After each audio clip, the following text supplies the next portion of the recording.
Hey, this is Matt from Speedscale. As you may know, Speedscale is a system that makes a picture-perfect replica of one environment just by watching network traffic.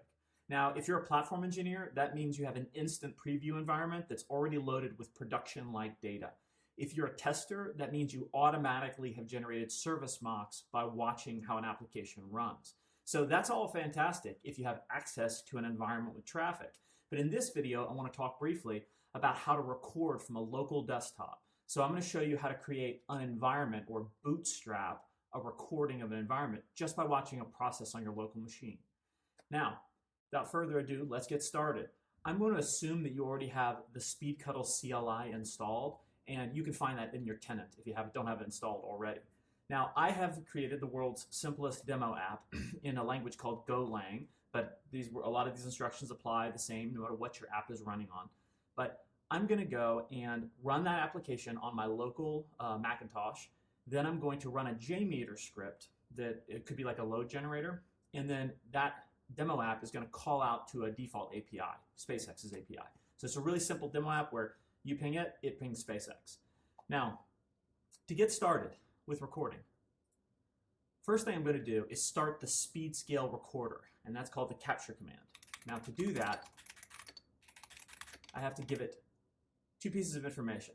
So the first one is the command I'm running, which is Speedcuttle capture.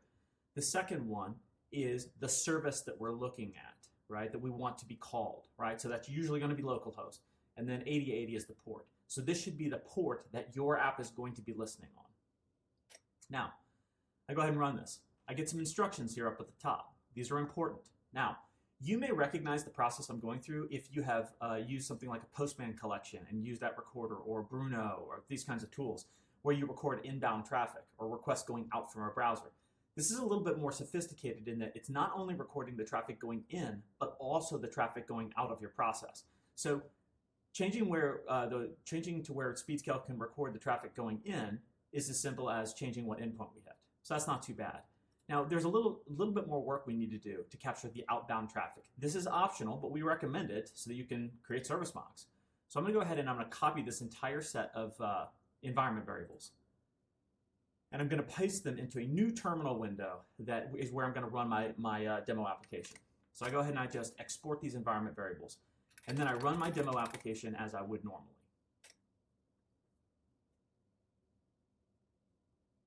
Now this tells me that it's started up and it's ready to receive requests.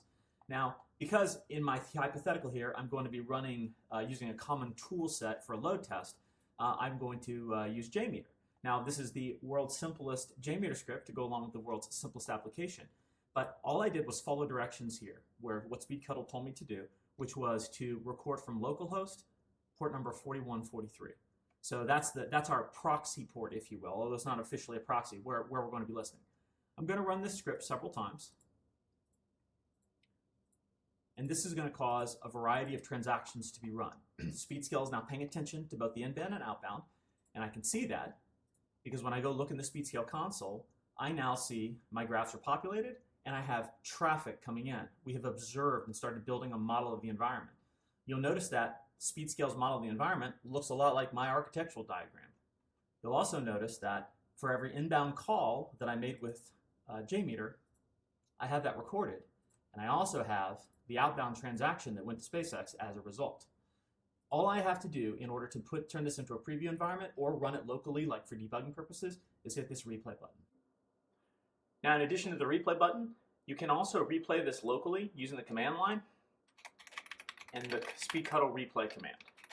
You can find more about that on our website. Thank you for checking out Speedscale, and I hope you have a great day.